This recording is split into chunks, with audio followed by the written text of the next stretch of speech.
The envelope sliced open like skin, and the form inside said my husband's name beside a word I'd never seen attached to him.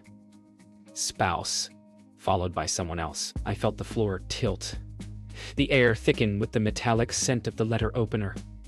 The baby's future kicking against a wall of doubt I didn't know existed 3 seconds ago. The morning had begun like a commercial.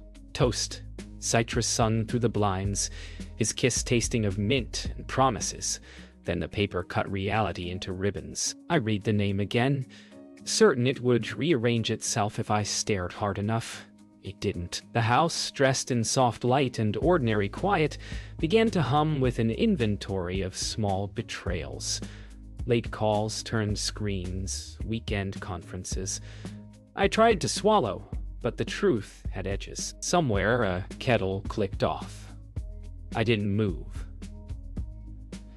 I just listened to the silence around the syllables of that stranger's name, learning the shape of my life, as if it belonged to someone else. I told myself there were 1,000 explanations because there had to be. Offices transpose names all the time. Data entry is a human endeavor. Humans get tired.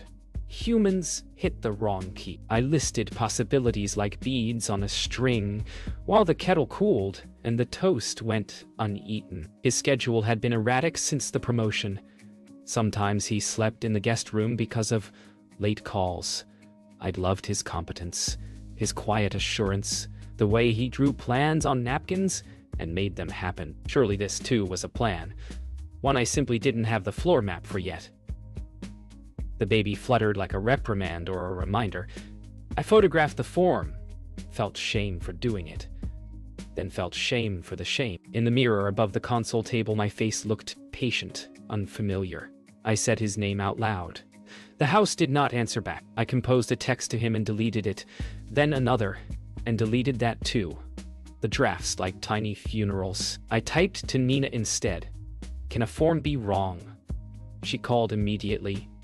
Voice half joke, half concern. The way you speak to someone standing on a balcony rail.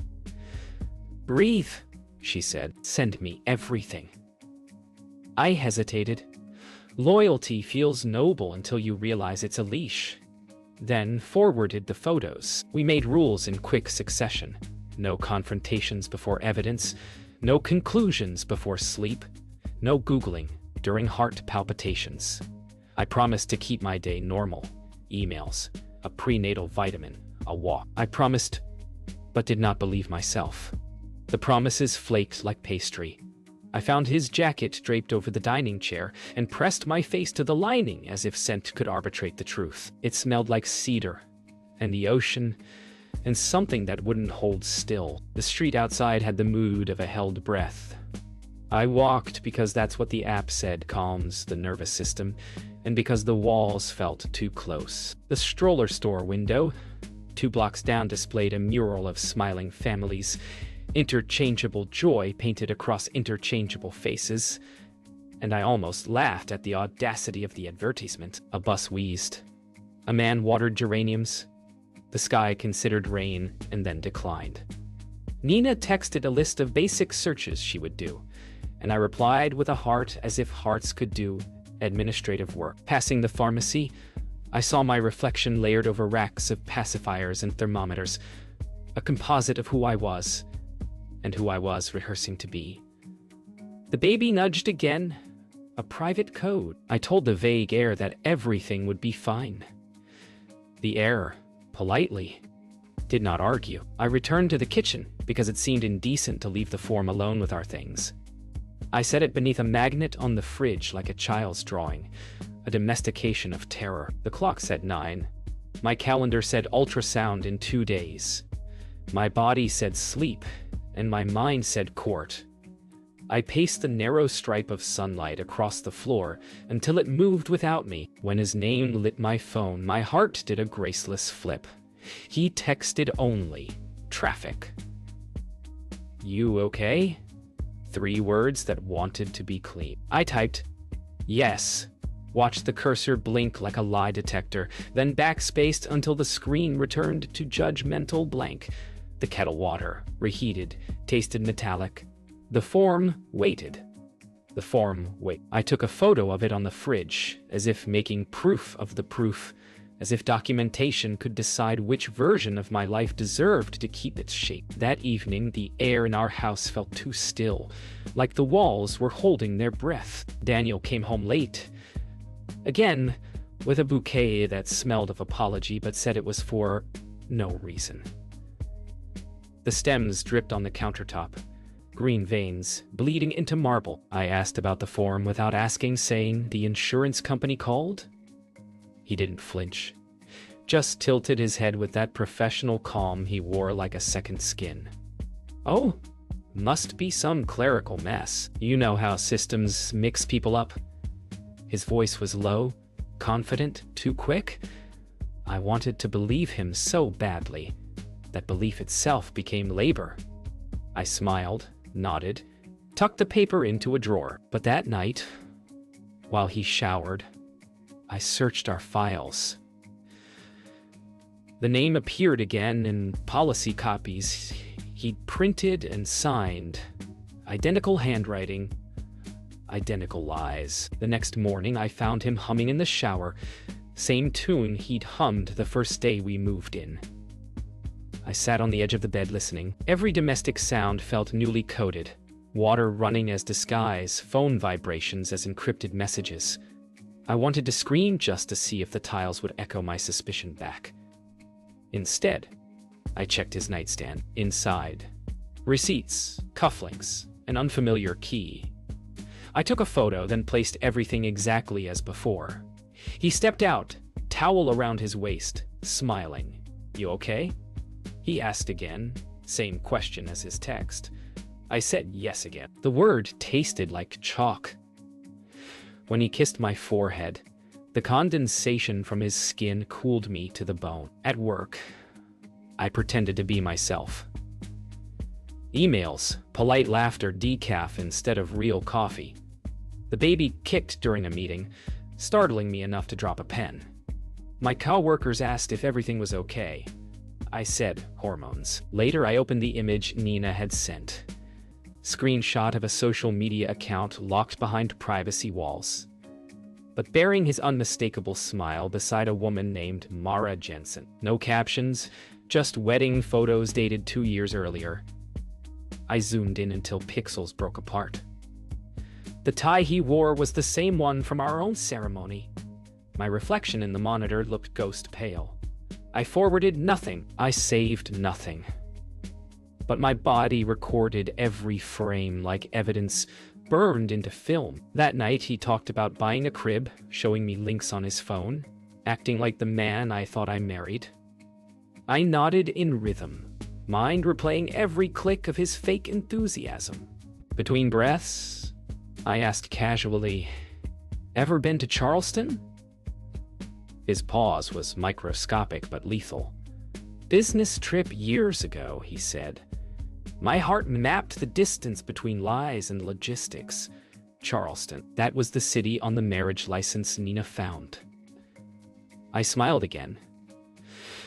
We watched a show neither of us absorbed. When he finally fell asleep, mouth slack, I sat in the blue light of the TV and wondered if the baby would look more like me or the ghost he built beside me. The following morning, Nina called from her car, voice shaking with adrenaline. "I found her," she said. "She lives in Charleston. Same last name, married on paper. It's real, Elena." My lungs turned to dust. Outside, birds argued in the trees. Inside, the baby shifted as if to claim space. I thanked Nina, though the word came out wrong. Daniel was shaving in the bathroom, humming again. I opened the drawer with the lily stems now wilted, their water clouded with rot. The scent hit like a prophecy. I knew then that the form wasn't a mistake. It was a confession written in someone else's handwriting, mailed to the wrong wife. Sleep became theoretical. Every creak in the house translated into questions. I began keeping a notebook of inconsistencies, dates, invoices, fragments of conversation. Nina called nightly with discoveries. Records, addresses, threads of overlapping timelines. She was tireless, angry on my behalf. I was only tired. One night, I opened Daniel's laptop when he fell asleep on the couch, his breath steady in counterfeit peace. Password, the baby's name we'd chosen. Inside, an email chain.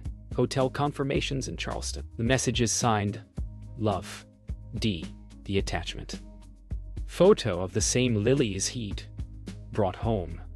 Captioned, always your favorite. I closed the laptop so softly it didn't click, then stared at the ceiling until dawn peeled light across the floor like a searchlight. Morning arrived indecently bright. The notebook grew thick, its pages tattooed with details I wished I didn't know. Mara's address, Daniel's travel dates. The word honeymoon appearing twice. Nina insisted we drive down just to see, just to confirm. My hand on my belly reminded me how visible I was, how easily life could record my mistakes. I agreed anyway. The baby deserved truth, even if it broke me. We packed coffee, notebooks, silence. The road unrolled in shades of gray, highway hum syncing with my pulse. At each mile marker, I counted backwards from everything I used to believe. By the time we crossed the state line, I'd forgotten what forgiveness even sounded like. Charleston looked innocent. Palm fronds, pastel porches, tourists with cameras. We parked across from the address Nina had found. The house was two-story, cream siding, blue shutters, garden trimmed to perfection. A wind chime rang with perfect pitch. Through the window, I saw him or someone wearing his body, handing a woman a mug. Mara. Her laugh carried through the open window. Soft and confident, the kind of sound people make when they believe in safety. I clutched the steering wheel, though I wasn't driving. The baby kicked once, sharp and declarative, as if taking attendance. My breath came out in a sound I didn't recognize. Nina whispered, "We have proof." Proof. As if proof could undo the reality of two lives, sharing one liar. We drove away without speaking. I thought silence would feel clean, but it clung like humidity. In a gas station bathroom, I vomited from nerves and morning sickness, both indistinguishable. Nina waited outside, pacing. I splashed cold water on my face, stared at myself under fluorescent buzz. The mirror flickered, splitting my reflection in two. One woman looked hollow, the other looked ready. When I stepped back out, Nina held a printed map and said, "Let's get what we came for." She meant photographs, timestamps, confirmation. I nodded. Somewhere between adrenaline and heartbreak, I began to feel like someone else's detective. By afternoon, the sky boiled dark. We parked again down the street and watched as Daniel left Mara's porch, kissed her cheek, adjusted his tie, and drove away in the same car he'd left me with that morning. The duplicity was mathematical, precise, practiced. Nina took photos, her jaw set. I couldn't look through the lens. Watching through glass was enough. My hands shook so violently the coffee spilled over my notebook, smearing the ink of every suspicion. "You ready to go home?" Nina asked. I said yes, but what I meant was no, because home had just split in two, and I no longer knew which half I belonged to. We returned to the city with photographs, maps, and a collection of digital evidence that weighed more than my own heartbeat. I arranged them on the dining table like a crime board, each image, timestamp, and receipt aligned like planets in a cruel solar system.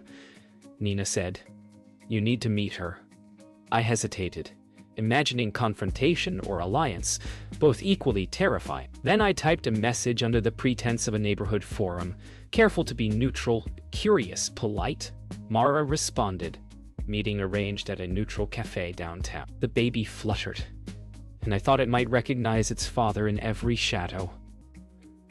We went anyway. Mara's eyes were sharp, attentive, the color of storm clouds reflecting sunlight. She smiled politely, shaking hands, her grip firm but not overbearing. Neither of us mentioned Daniel. The air itself seemed to know. We sipped coffee. Small talk. a fragile net stretched over a pit of secrets. Her voice carried calm intelligence, curiosity that mirrored my own. I realized that in another universe, we might have been friends. But in this universe, we were spies wearing the skin of strangers. Every laugh we forced folded over something unsaid. Every pause a ledger of what our hearts recognized. We traded innocuous stories at first, holidays, families, careers, keeping Daniel out of the narrative like a taboo word. But then, Mara mentioned a detail. A specific florist, a date, a ribbon cut. My stomach sank. She remembered a moment that had never been mine. I laughed nervously, agreeing vaguely, unable to ask if she knew him the way I did. She didn't smile.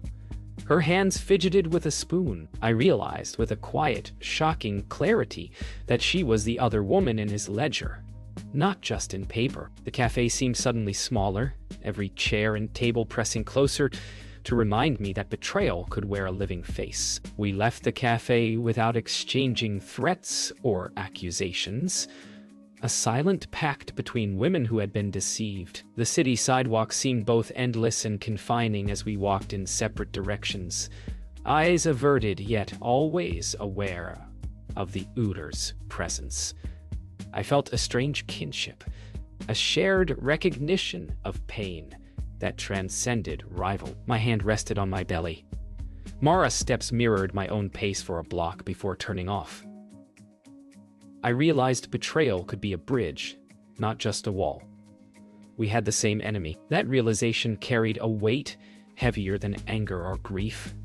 It carried strategy. That evening, I sat alone on the couch. Evidence spread around me again. Mara's presence lingered like a candle flame, bright and uncontainable. I realized the investigation had shifted. I was no longer just uncovering lies. I was negotiating survival, sanity, motherhood, and alliance. The baby kicked in steady rhythms that seemed almost like applause or admonition. I took a deep breath, feeling for the first time that day a sense of readiness. Tomorrow we would act with purpose. Tonight, I held the fragments, knowing the next step would require courage, clarity, and a carefully measured heart. I waited until the house was quiet. The baby kicked insistently, as though aware I was about to cross an invisible threshold. Daniel came home, tired and unaware. I laid out the evidence on the dining table. Photographs, receipts, messages, hotel confirmations. He looked first surprised, then smug, then cautious. I said nothing. The air trembled with unspoken questions. I said nothing. He finally spoke, voice low and measured. Ilona, I can explain. The rune didn't believe him. His words fell into the chasm he had created. I realized then that the life we had built was a fiction, meticulously maintained. I would not be complicit anymore. Daniel began to crumble, confessing a double life, weaving desperate explanations with the cadence of practiced lies. He begged, pleaded, and rationalized, claiming love for both of us in different ways, each declaration punctuating the room with a new tension. I sat silently, noting how his charisma had shielded him from consequences, until now. The baby kicked sharply, and I whispered into the silence that their excuses had no place here. The truth didn't need his permission. I made a decision. The household could not exist this way. One truth must survive. I summoned Mara. She arrived quietly, composed yet visibly hurt, carrying her own collection of evidence. Our eyes met briefly. Acknowledgement passed without words. Together, we confronted him. He faltered, the duality of his life stripped bare in the presence of two women who shared his truth. The room felt smaller, the walls heavier, each shadow now a witness. Daniel stuttered, tried manipulation, but the partnership between the two of us was a force he had never accounted for. The power shifted instantly. The mask slipped. Daniel attempted to justify his choices, but the rhythm of his words was met with silence. We catalogued his lies aloud, item by item. Mara added details only she knew, verification that I had once doubted. Each statement acted like a scalpel, cutting through years of deceit. He collapsed into a chair, the energy in the room humming with the finality of accountability. The baby kicked, tiny fists drawing a line in space, marking innocence and the inevitability of consequence. I finally allowed myself to breathe fully, recognizing the end of pretense and the start of reclamation. By the time night deepened, Daniel's facade had dissolved. He offered no more arguments. Mara and I shared a quiet acknowledgement. This was not about revenge, but clarity and protection for what mattered.